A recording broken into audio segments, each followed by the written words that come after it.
शिवराज सरकार का इस साल का आखिरी बजट विधानसभा में वित्त मंत्री जगदीश देवड़ा द्वारा पेश किया गया है, जिसे लेकर भाजपा प्रदेश अध्यक्ष बीडी शर्मा द्वारा एक पत्रकार वार्ता का आयोजन किया गया, जिसमें उन्होंने इस पत्रकार वार्ता के माध्यम से बजट को लेकर अपनी प्रतिक्रिया दी है, जिसमें उन्होंने इस बजट को सर्वसमावेशी बताया है। उनका मानना है कि यह बजट आत्मनिर्भर भारत और आत्मनिर्भर मध्य प्रदेश बनाने की दिशा में कारगर साबित होगा।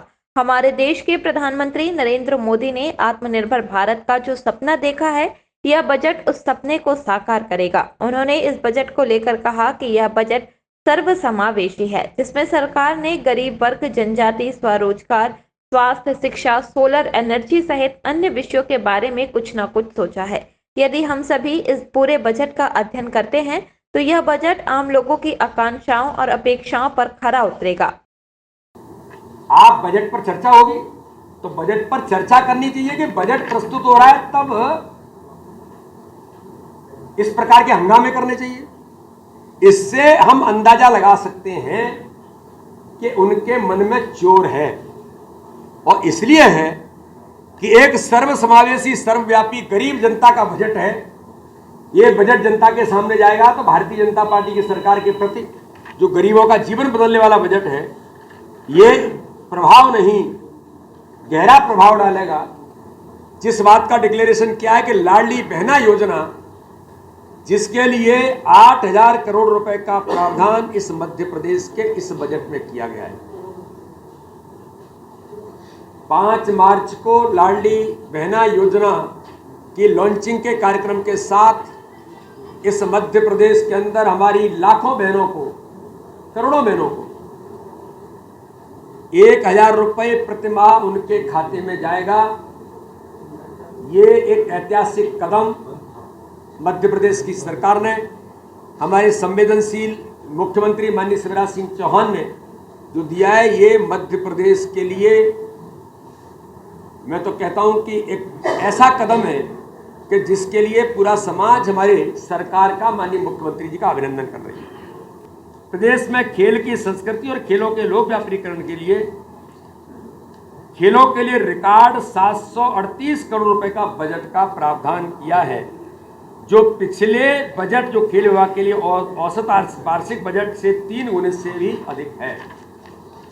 तो इस दिशा में माननीय मुख्यमंत्री जी, हमारे वित्त मंत्री जी को मैं बधाई देता हूं कि स्वास्थ्य के लिए 16,055 करोड़ रुपए, आयुष्मान भारत योजना के लिए 953 करोड़ रुपए, जो हर व्यक्ति को, गरीब को 5 लाख रुपए का फ्री में इलाज कराने का अधिकार देता है।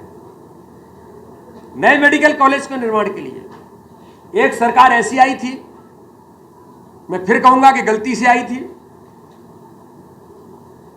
मेरे संसदीय क्षेत्र के जिले में छतरपुर के अंदर मेडिकल कॉलेज हमारी सरकार बना रही, उसका बजट ट्रांसफर करके भेज दिया था छिंदवाड़ा।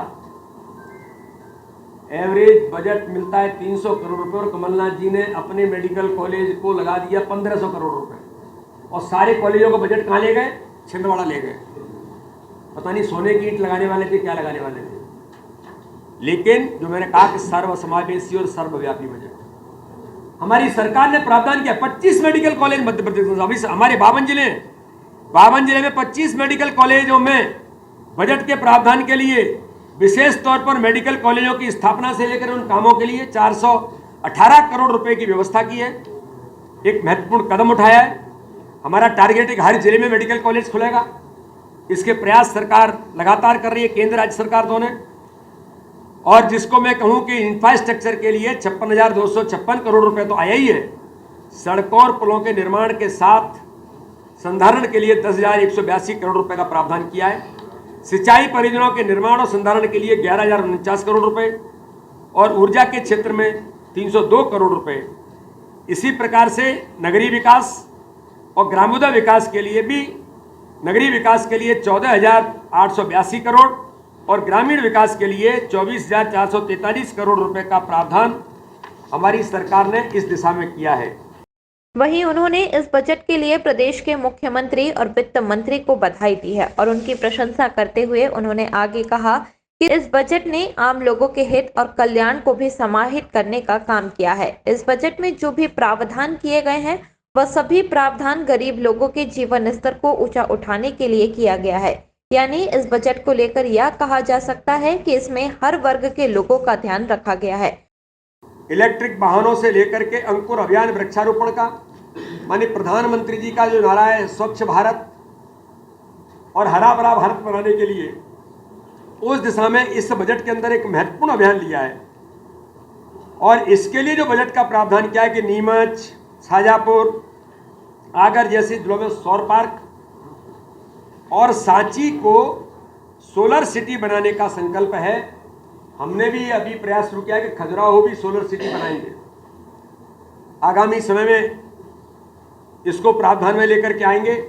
इसलिए सरकार ने ग्रीन बजट की भी स्थापना की है। यह भी हमारे लिए बहुत महत्वपूर्ण है। टाइगर स्टेट मध्य प्रदेश था ही, अब तो चीता स्टेट भी हो गया है।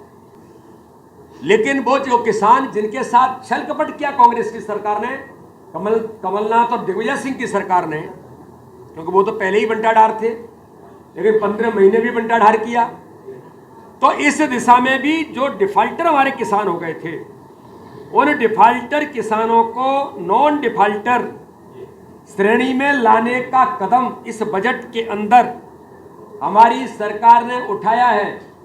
मैं उन किसान भाइयों को जिनके साथ धोखा हुआ, जिनके साथ छल कपट हुआ, जिनके साथ आघात हुआ, मैं आज बताना चाहता हूं कि इस बजट के अंदर 2022-23, 2023-24 में 2500 करोड़ रुपए का प्रावधान डिफाल्टर से नॉन डिफाल्टर बनाने के उद्देश्य से सरकार ने प्रावधान किया है। मुख्यमंत्री किसान कल्याण योजना के लिए 3200 करोड़ रुपए और फसल बीमा के लिए 2000 करोड़ रुपए का प्रावधान इस सरकार में किया है। एक बात और मैं कहना चाहता हूं कि मध्य प्रदेश के अंदर जनजातीय क्षेत्र में सिकल सेल एनीमिया, जो एक संकल्प हमारे महामहिम राज्यपाल जी ने लिया है, और इस काम पर वो लगातार फोकस करके जनजातीय क्षेत्र के दौरे भी कर रहे हैं, ऐसे लोगों से मिलते भी हैं। हम सब लोगों को भी वो इस बात के लिए प्रेरित कर रहे हैं। तो सिकल सेल मिशन के लिए भी 50 करोड़ का प्रावधान इस दिशा में किया है। तो अनुसूचित जाति जनजाति के युवाओं के लिए भी स्वरोजगार की योजनाएं उपलब्ध हो, 100 करोड़ का प्रावधान किया गया है। जनजाति कल्याण के लिए भी 36,950 करोड़ रुपए, संबल योजना के लिए 600 करोड़ रुपए, जो हमारे हर गरीब का संबल बन करके खड़ी होती है, और शिक्षा के क्षेत्र में 38,375 करोड़ रुपए के बजट का प्रावधान जो किया है, जो पिछले साल से 5,532 करोड़ रुपए ज्यादा है। माननीय मुख्यमंत्री ने, हमारी सरकार ने डिक्लेरेशन किया कि संत रविदास जी हमारे श्रद्धा और आस्था के केंद्र हैं। अनुसूचित जाति के हमारे भाई और बहनों ने की जो आवाज थी, उस आवाज के लिए 100 करोड़ रुपए के प्रावधान के साथ वहां मंदिर का निर्माण तो करेंगे ही, लेकिन इस दिशा में सरकार ने जो निर्णय किया है कि संत रविदास जी स्मारक, ओरछा में राम राजा लोक, चित्रकूट में दिव्य वनवासी रामलोक और सलकनपुर में श्री देवी महालोक जैसे धार्मिक सामाजिक आस्था के केंद्रों को सबल और सक्षम बनाने के लिए 358 करोड़ रुपए का प्रावधान किया है। दायरे के अंदर, जो एक दायरा होता है, उसके दायरे के अंदर ही हम ऋण ले सकते हैं। और उसके बारे में भी ऋण, देखिए, जीएसडीपी अनुपात वर्ष 2002-03 में 31.6% था। वर्ष 2023-24 में अनुपात 27.8% रहने का अनुमान है। मतलब ऋण कम हो रहा है, ऐसा नहीं है। विपक्ष को तो केवल झूठ बोलने के अलावा कोई काम नहीं बचा है।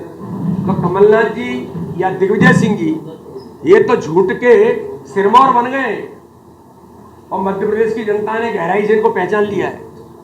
तो इसलिए सपने देखते रहें, झूठ बोलते रहें, अवश्यंभावी भविष्य पता नहीं क्या क्या है वो करते रहें। भारतीय जनता पार्टी की सरकार केंद्र में मोदी जी के नेतृत्व में, और मध्य प्रदेश के अंदर हमारे संवेदनशील और मेहनती मुख्यमंत्री शिवराज सिंह चौहान के नेतृत्व में हम आगे बढ़ रहे हैं। वहीं जब प्रदेश अध्यक्ष से महाकौशल को कम तवज्जो मिलने पर सवाल पूछा गया, तो उन्होंने कहा कि मुख्यमंत्री की पहली प्राथमिकता महाकौशल में विकास करना है। इसी प्रकार उन्होंने इस पत्रकार वार्ता में पत्रकारों द्वारा बजट को लेकर जो भी प्रश्न भाजपा प्रदेश अध्यक्ष से किए हैं, उन सभी प्रश्नों का जवाब प्रदेश अध्यक्ष ने इस पत्रकार वार्ता के माध्यम से दिया है।